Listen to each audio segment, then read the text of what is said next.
Hello, Gaston County. Welcome to episode number 95 of Gaston's Great, a podcast highlighting some of the great things happening in and around Gaston County. I'm your host, Stephen Long, and we are coming to you once again from the international headquarters of GSM Services right here in downtown Gastonia. We simply believe in discussing more of the reasons why Gaston's great. We have another great organization this week as we highlight Arin's Good Girl Dog Treats. I did get that right, didn't I? It is. Okay. We have Talia Wucherer with us today, who is a director and co-founder, along with one of her daughters. Talia, it's great to have you on, and welcome to the podcast. Well, thank you for having me. Absolutely. This is exciting.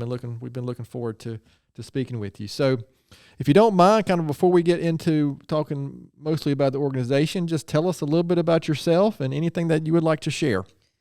My name is Talia Wucherer. We live here in Belmont in Gaston County. Okay. I have 3 daughters, and one of them is Arin.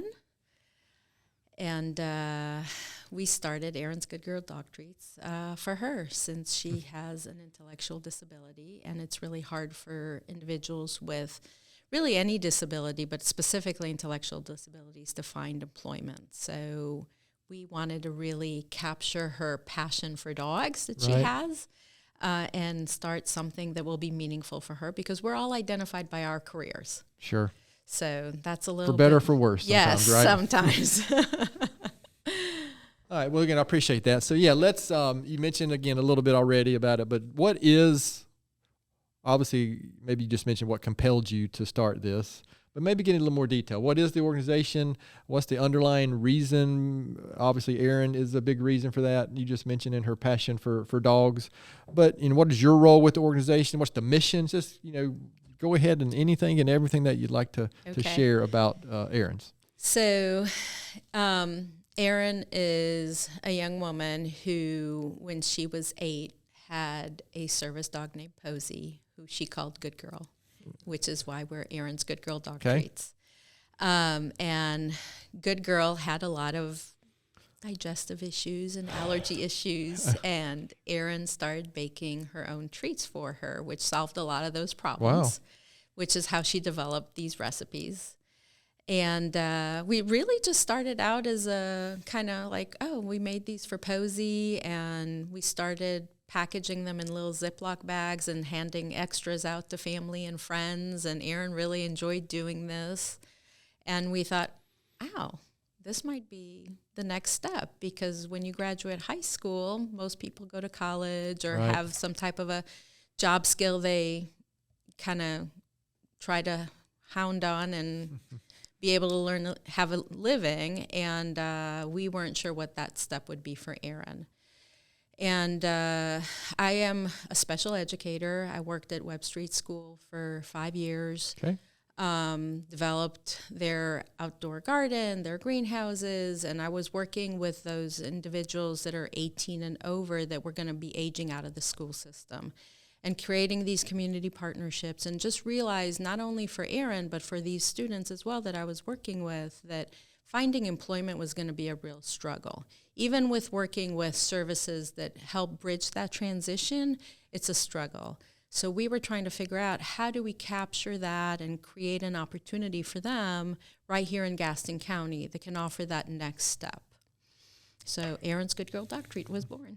Wow. Okay. That's quite a story. So, our experience with these previous 94 episodes and my involvement in the community for 23, 24 years now is so many times an initiative or something that started with somebody with a great story, somebody with passion for something like you just described, and, or filling, at the same time, filling a need or a gap somewhere in something that's going on in our community.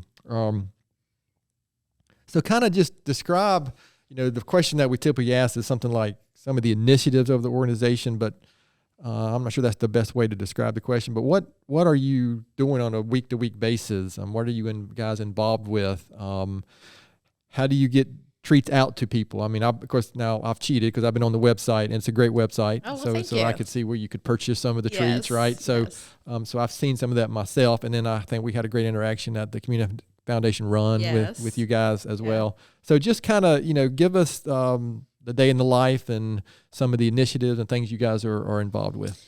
Does that make sense? Yes, Okay. absolutely. So we initially started in our house, obviously, because Arin was the only baker and we baked at home. But when we really created the vision and the mission for Arin's Good Girl Dog Treats and wanted to expand on Arin's passion and grow this and offer kind of a bridging gap, filling a gap in our community, we needed to move out of our house and into a kitchen. So I'm excited to say we've had an amazing partnership for the last year with the American Legion in Belmont. Okay, and that's we good. rent their facility during the week and use their large kitchen there, and we bake our treats. So it's a 3 win-win days a for week. both probably. Absolutely, Yeah. absolutely. So we spend 3 days in their kitchen. We bake 3 different flavors of treats that Arin has developed. One is a pumpkin peanut butter. Cheese and bacon is on the menu today at the kitchen, and it's a turkey bacon. And on Thursday we do the pumpkin peanut butter, and then yesterday we baked our dragon slayers, which is a mint and parsley treat in case your dog has bad breath, or as one of my children says, a stick of gum for a dog. That's funny, yeah. So we divide we bake 1 flavor a day, but in the kitchen, and then the hall is set up in different stations. So we have labeling stations, we have packaging stations, and everything is adapted and created in a way that an individual that needs a certain support is put in place. So when somebody is interested in joining Arin's Good Girl Dog Treats, they usually come to the kitchen, and I will really have a conversation. We will tour, but we also kind of see what are their strengths, and we usually start with that. We want them to succeed, right? We don't want them to fail right off the bat. So we try to really work with their strengths and then look at the skills that they need to build. And then we start working on those additional skills that they would need to build up. So if they want to leave Arin's Good Girl Dog Treats, they can go get employed by somebody else. Right. Not just stay with us, because that's not the goal. The goal is for them to really try their career. Maybe their passion is dogs like Arin. Maybe it's not. But they need some skills that they need to work on to be able to move on from us as well. So just to be clear, and typically these are individuals with some type of developmental disability? Most of them have an intellectual or developmental disability. Okay.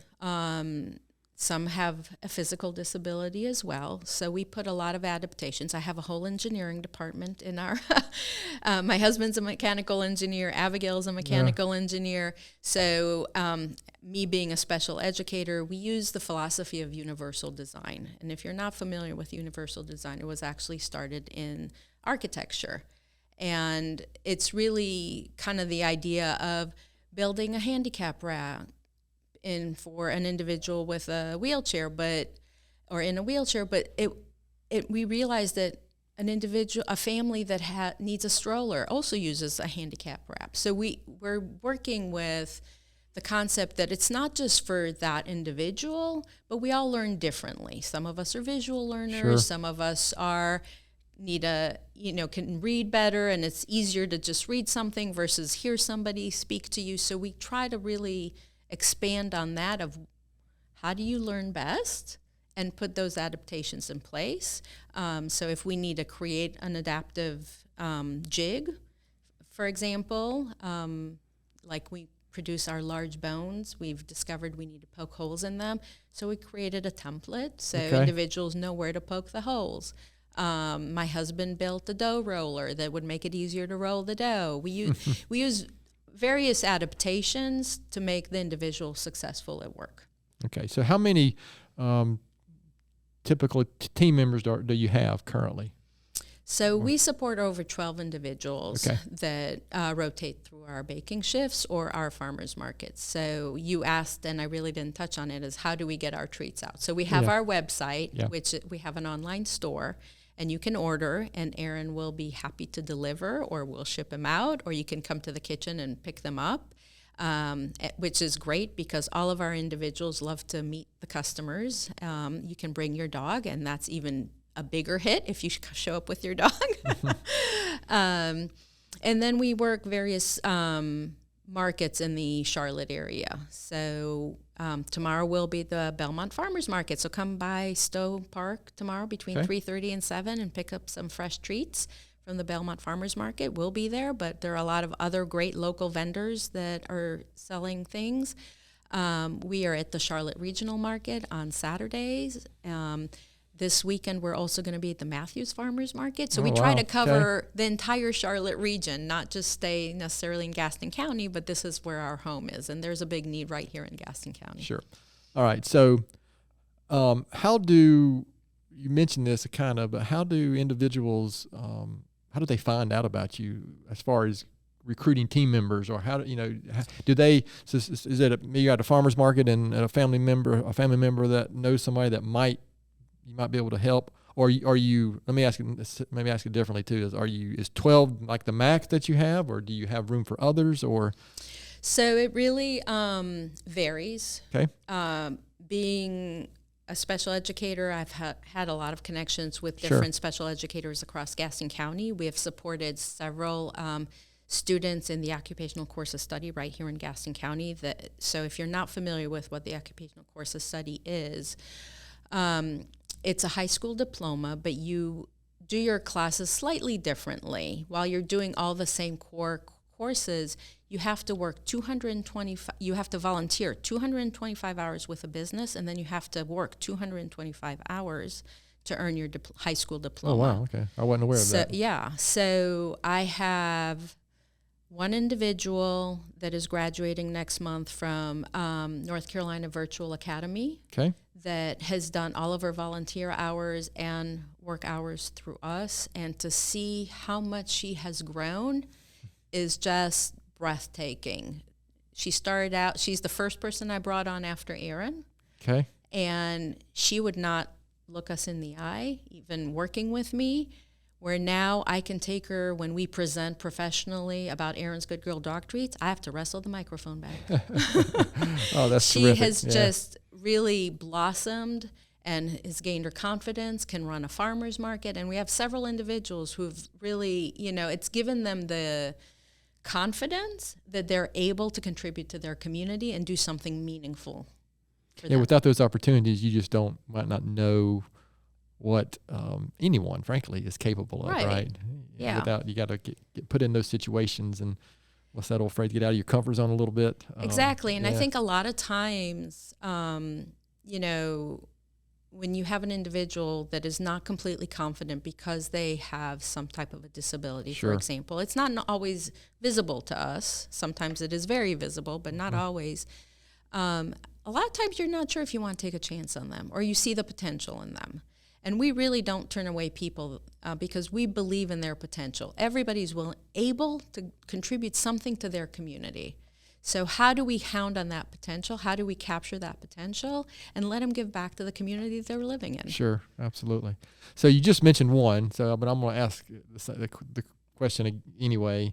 What about is there any other anecdotal stories or impacts that you have seen, with some of your team members, or just something that's happened in the community through the work you guys are doing? Something that wow, this wouldn't have happened, or this is fulfills. You see the mission being fulfilled, kind of thing. Does that? Oh, it's fulfilled every day to see how Arin has gone from, being not a very confident woman, and seeing Posey when she got her, and it just expanded her world. And to see that it created this opportunity is incredible. But all of our individuals, it takes time, but come out of their shell and come really a very long way from where they start with us to being able to just maybe cut out a treat, but then being able to run a cash register at the farmer's market and have an interaction with a customer that comes in, and learning how to interact with other people, and for other people to be patient and give them a little bit more processing time, but being able to kind of capture that. Do you find that the general public sometimes struggles how to interact? Yes. Yes. I mean, because of my involvement in the community, I will tell you 25 years ago, before I got involved with things like United Way or Community Foundation, whatever the organization might be, I've just learned, but it took those experiences, right? Because I sure didn't know. I found myself not not wanting to say the wrong thing or, overdo it, or I don't know. It's hard to explain. I still feel like I'm saying the wrong thing. And I've been in this world, I've kind of been thrown into the world because of Arin. But I feel, we all struggle with human interaction, I think. Sure. But in the best of circumstances sometimes. Yes. So I think having an opportunity for these individuals to do something meaningful in the community and create these interactions as well is a learning experience for them, but also for the community, and showing that they are members of the community and they want to be in the community and include. This is the whole concept of inclusion, right? Yeah. And treated like everyone else. Exactly. Being part of the community and right. doing something within the community that they live in. Okay, so that's really good. That's good to hear. And so, when was this? You mentioned, I don't think you said an exact day, but how long has this been going on? I mean, when did you guys actually start this? So Arin's been baking probably 6 or 7 years. Okay. Arin was supposed to age out of the school system in 2022, but as we all know, COVID happened in 2020, and she already fulfilled all of her high school requirements, and we were all stuck at home, and we thought, I guess we're going to launch this 2 years ahead of schedule. Yeah. We were all stuck at home, and we had nothing better to do, so sort of. Yeah, I'm with you, yeah. So this kind of started 2 years ahead of our projected schedule. And like I said, it started at our house with just Arin, and then we had mostly individuals that we had a personal connection with that said, hey, we want to have this opportunity for our family member as well that we knew. But then I think that kind of, the word got out. Yeah. So we've kind of had a connection with a lot of individuals that we've never met before. It seems like a pretty fast track in the growth, and just it seems. Let me ask you: is it exceeded your expectations to this point, or was this the plan? Because I'm going to ask the next question about looking ahead. What's it definitely exceeded my expectation. Okay. I think obviously we had a vision of it being bigger than Arin. It's just hard to really visualize how big. Yeah. All right.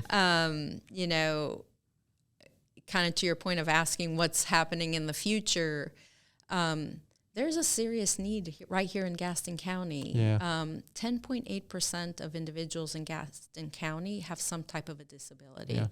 Which means 25,000 individuals in Gaston County have some type of a disability or multiple disabilities. And over 50% of them never enter the workforce or are underemployed. So how do we fill that gap? And how do we create something meaningful for them that they're successful, that, as I said, not just stay with Arin's Good Girl Dog Treats, but might come to GSM one day or come to another business that we can partner with, or they would reach out to us and ask us, how do you adapt the environment for this individual to be successful?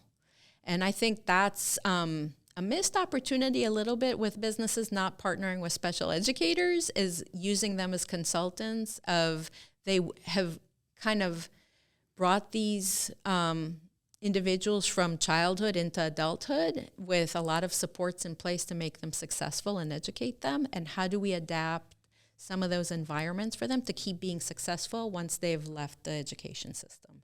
So that's really what I feel like my personal work is as an educator and as a parent is, but also how do we bridge that gap right here in our community? Yeah, it's easy to, forget it's not the right word, but sometimes it's easier to see elsewhere. Mm-hmm. I mean, I know, but the need, and when for some reason, I shouldn't say for some reason, we've had a lot of, the last 10 episodes or so, we've had a lot of guests from this community, and so many different initiatives. And a couple of them I had no idea was even going on, and we've heard some of those statistics lately. And frankly, the first couple of times I heard, I was surprised. I don't know why, but I was surprised to hear some of those numbers. So to your point, the need is there, and it's here. It's out there, but it's here in Gaston County. To your point.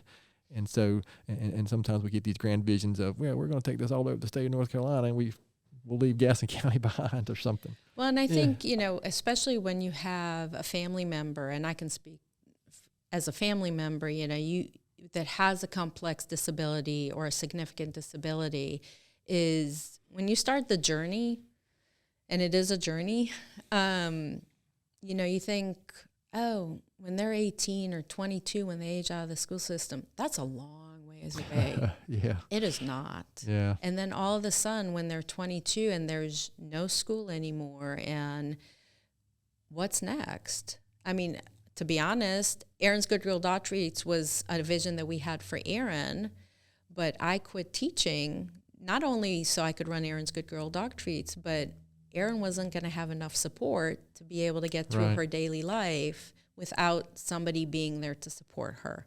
And I think a lot of families face that challenge, is what do they do once they age out of the school system, and what kind of opportunities they might have.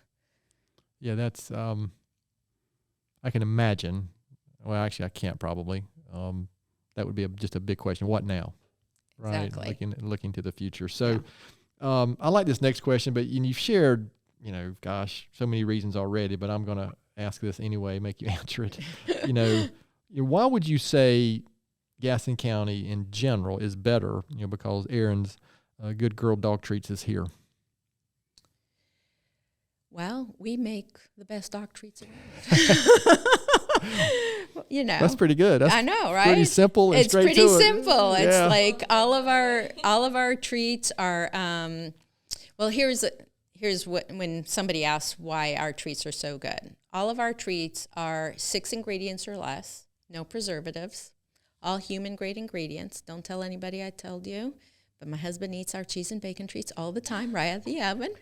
Arin yells at him all the time to not eat the dog treats. Engineers aren't afraid of anything. We'll eat anything. Yeah. Well, but you know, it's cheddar cheese, turkey bacon, rice flour, oatmeal, and egg. Yeah. That's it. You know, there's nothing that's going to hurt you. So, you know, so we're creating a really quality product for your pet, but we're also offering this amazing opportunity right here in Gaston County for individuals who need adaptability.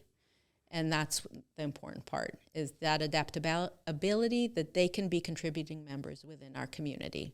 And that's why our shirts always say, treat your dog and your community. Yeah. Because you're treating your dog, but you're also offering an opportunity right here in our community. Yeah, you're what you're doing is hitting so many things. And, you know, from sitting here in this chair, you're providing a good service to the community just with the treats, right? Yes. And then all the backstory and everything you're doing kind of behind the scenes is a whole another level of service that you're adding to the community. So I think that's one reason when I really did a little bit of research after meeting you guys a while back, that I couldn't wait to get here and kind of discuss it in more detail. And hopefully our tens of listeners will get. I hope so. Yeah. Hopefully they'll get right on our website and place some orders, right? So. We do have some questions we'd like to ask, but before we shift gears there, though, is there anything I haven't asked that I should have asked? Anything you'd like to share? Of course, the main point before we finish, we'll make sure you share website, how to get in touch, where the shop is if they want to come buy something. Just we'll make sure we cover all that before we're finished. But is there anything else specific I haven't asked that I should have asked before we go to these questions that your family and all your friends really want to know about? I guess the biggest point in our mission is to bridge a gap within our community, and to realize that all of these individuals that have these challenges have something to offer back. Sure. And to look past that disability, but look at their ability.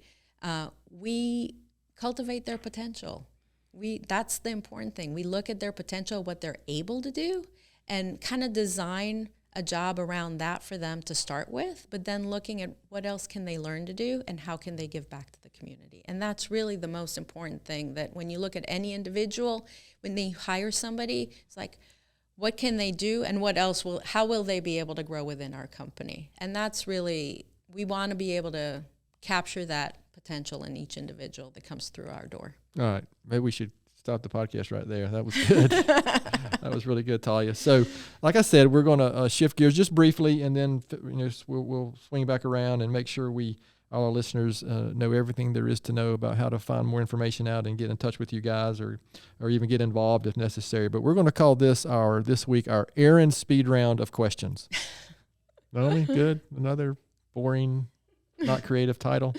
So Talia, this is, again, family, friends, teammates at the organization, anybody that knows you, this is what they really want to know. And this is why they're going to be listening to the podcast probably. So what's your favorite Tony's ice cream flavor? Butter pecan. Butter pecan. That was my dad's favorite. Was it? Yeah. Sundrop or Cheerwine? I'm not a soft drinker. I'm a water drinker. You So still I have- can you I can honestly say I've never had either one. Give me something. Cricket. So you're just going to ignore the question. Okay. Favorite local restaurant? Oh, it's been a really long time since we've been to Webb Custom Kitchen, but Yeah, Webb is we great. do enjoy that. And it's close to here too. Yeah. Favorite outdoor activity in Gaston County, or favorite park or something you could share? Rankin Lake is probably one of my favorite Rankin is parks. great, I do enjoy always running or walking there, and being able to see all the wildlife. Oh yeah, it's a great place. So I am very hopeful for this question this week is my question that I ask every week, and there's really only one acceptable answer, but we get multiple answers on this one. UNC Duke or NC State? Well, it has to be NC State. Yes, Naomi. So I heard you say your husband's a mechanical engineer and Yes. degree is that from NC State as well? No, Milwaukee School of Engineering. Oh, He's okay. a cheesehead. Oh, wow, that's cool. That's awesome. So, Talia, what is something very few people know about you? I was born and raised in Israel and served 2 years in the Israeli army. That is Well, that stopped you in your tracks. wow. We have had some really interesting answers, but that might be top of the list. Oh, wow. That's one of the coolest answers I've ever heard. After wow. 95 episodes and probably 120 to 130 answers, because sometimes we have multiple guests. That is, I might have to hear more about that. I mean, that is, What would you like to know? I don't know. That just, because I can just, again, living in the U.S., I can't imagine what that would be like in that part of the world. So clearly you've never visited Israel. I have never visited Okay, Israel. highly recommend it. Yes. There's a lot of history, a lot to Oh, see. yeah. Not very different in terms of daily life. Sure. Like we Yeah. live here. Obviously a lot more political turmoil. Yeah. But really just a beautiful, beautiful site. It's a small country that you can go from mountains to desert to Mediterranean Sea. Very short period of time. I'm sure. Yes. Yeah. Very short You can distance. Yeah. cross the country in 2 hours one direction, if that, and 6 hours in the other direction. So When we change this format to geography or countries or something, we'll have you back on to talk about that in more detail. How about a recent book, or not have to be recent, a book or blog or article or podcast that you listen to, or something that you could recommend to our listeners? one that really was capturing relatively recently, Between Two Kingdoms. Okay. It's a memoir of a young woman who was diagnosed with leukemia in her early 20s and had a bone marrow transplant, and she just ends up journaling about that entire. So it's the kingdom of the well and the kingdom of the not well. Oh, wow. Okay. And it was just, it's not an uplifting book, but it was fascinating to me. Okay. Well, good. I appreciate that. Yeah, I'm always I'm always reading something, and so I'm always looking for my next book to buy that my wife would be like, another book came. What's going on here? Well, Talia, I appreciate you indulging us on those Gaston County questions. We just like to, kind of keep focused. That is about Gaston County. So a few more questions, and then we'll have this episode wrapped up. And again, remembering that this is about why Gaston County is such a great place. So besides Arin's Good Girl dog treats, why would you say Gaston County is such a great place? It's the only place we've lived in the South, and we chose Gaston County on purpose. Okay. It was going to be a great place for us to raise our 3 children when we moved here 20 years ago. It was in close proximity to Charlotte, so if we wanted to do something that was kind of in the city life, it was an easy drive in. Sure.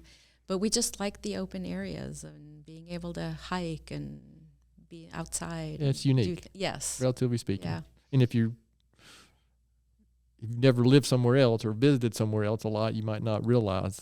We can take it for granted how great we have it here. Where did you move from, if you don't mind me asking? Well, we came from Indianapolis. We Okay. were in Chicago before, so we've progressively moved south. That's good. Yeah. Can't get here quick enough? My husband would say that with from the snow, yes. Yeah, the environment is a little bit different in Chicago and in Indiana, especially, the I will say my favorite season here is winter. okay. But not quite as the same winter as Chicago or No, you Indiana. can still be outside. Yes. So, Talia, knowing what you know now, what advice would you give your 20-year-old self? Oh gosh, I would not see myself today where I am now. Honestly, the journey that Arin has taken me on. And I think really any of our children, when we have children, take us on a journey we don't predict. But that completely threw me off course of where I thought I would be and where I am. So I guess my advice would be keep an open mind and really capture the opportunities that come in front of you and take advantage of them, because you just don't know where they're going to lead you. I know when I was 20, I had this vision of this straight path, right?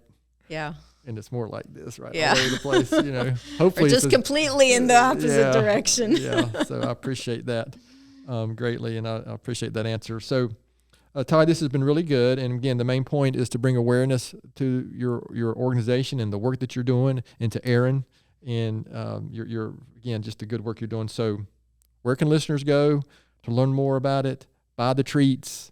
Any events coming up? I mean, just anything and everything, and that you can share about that. So we love having people come to our kitchen. So you can come visit us at the American Legion in Belmont. We're at Post 144, which is 202 Park Drive in Belmont. And we're there Tuesday, Wednesday, and Thursday, 9 to 12 to 1, depending on how quick our shift is running. And we love sharing what we're doing, so you're welcome to come for a tour, purchase some treats while you're there, say hello to our bakers, have interactions, bring your dog. We'll treat them while they're there as well. You're able to purchase our treats online. Arin is spelled A-R-I-N, not E-R-I-N. So Arin's Good Girl Dog Treats. Like I said, Posey was an amazing buddy to Arin, and Arin just called her Good Girl. And Good Girl was extremely well fed as a result of the service dogs typically work for food, if you didn't know that. Okay. So, they're always food motivated, and I can't tell you how many dog treats I've washed that got left in pockets and jackets of some sort. That's what's amazing about these dogs as well, and Posey just really opened up a world that not just for Arin but for our family as well. But so you can purchase online, and then I keep our social media, Facebook or Instagram updated with where we're going to be. It's Arin's Good Girl Dog Treats as well.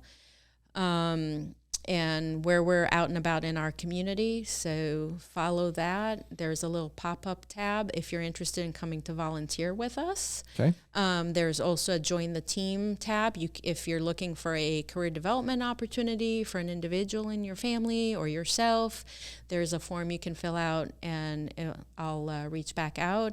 If you're willing to volunteer, there's a form for volunteers as well that we always are looking for extra support in the kitchen or at our markets or community events, and we love having the community involved. Is there one, if you had to say there was the current biggest need, or is there anything that would come to mind that if you needed, is it volunteers? Is it anything specific? Volunteers and helping us at our community events is probably our biggest need right now.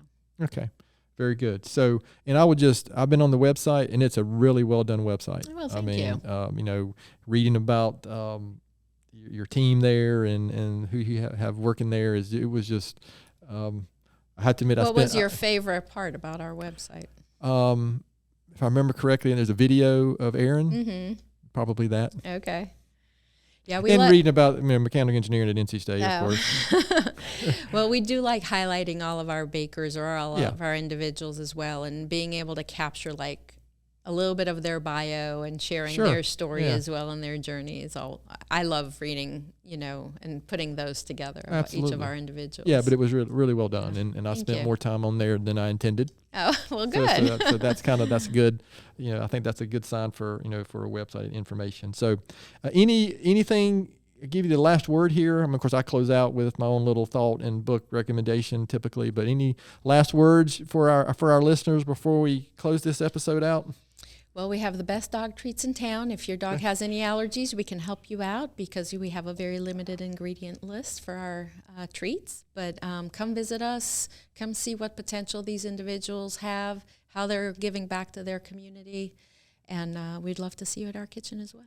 Well, very good. Well, Talia, I do appreciate the work you're doing, and this is a unique initiative, organization, and it's obvious your passion for it and your passion for obviously your family, and but also for the community, in a more holistic sense as well. So we're grateful as a community that you're that for the work that you're doing. So my book recommendation and my quote or thought for the week is I'm going back a little bit to an author that I really like, a gentleman named Andy Andrews. You can look him up online. He's an interesting guy. But he wrote a book called The Heart Mender, and I would describe it as a book about forgiveness and understanding maybe. And so, I actually have given it out a couple times to individuals that I knew were maybe not getting along so well at the moment. It's a good read for that. And my thought for this week comes from somebody who I have studied a little bit, a gentleman named Viktor Frankl, and who was a psychologist who survived concentration camp in World War II. And he said, among other things, that life is never made unbearable by circumstances, but only by lack of meaning and purpose. And yes, I did intentionally pick that one, knowing what who our guest was this week and the work that they're doing. And I think what Talia and Arin's organization is doing is giving some meaning and purpose to some. That's really, I love the quote, and my father was a Holocaust survivor, Really? so the fact that you chose that is even more meaningful probably than you realize. Yes. Well, when you said, when you said you grew up in Israel and that I were born there, I said, wow, I wanted to make sure I mentioned that what I chose today was a Holocaust survivor. I think Frankl was Austrian maybe. Mm-hmm. But again, it's super, super impactful, and I appreciate that. So great work, Talia. We're very grateful to have you here today.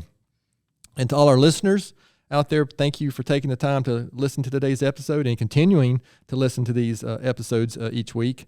Please continue to spread the word if you can about the podcast, and please don't hesitate to contact us here at an email address, which is podcast@gastonsgreat.com. We're always looking for suggestions for future podcast topics and guests. You can find the podcast and subscribe at the website, gastonsgreat.com, or anywhere you listen to podcasts. And please follow us on all our social media platforms. And a good way to help us get noticed is give us a good 5-star rating. Anything less than 5-star, you can just skip it. We don't need anything less than that. Thanks again to Talia for being our guest today. Thank you for having me. Absolutely. Gaston's Great is produced and brought to you by Naomi Hunt and Amy Anderson from GSM Services, and edited here locally by the Sumner Group. I'm your host, Stephen Long. Thanks again for hanging out with us, and please keep coming back to hear more reasons why Gaston's great.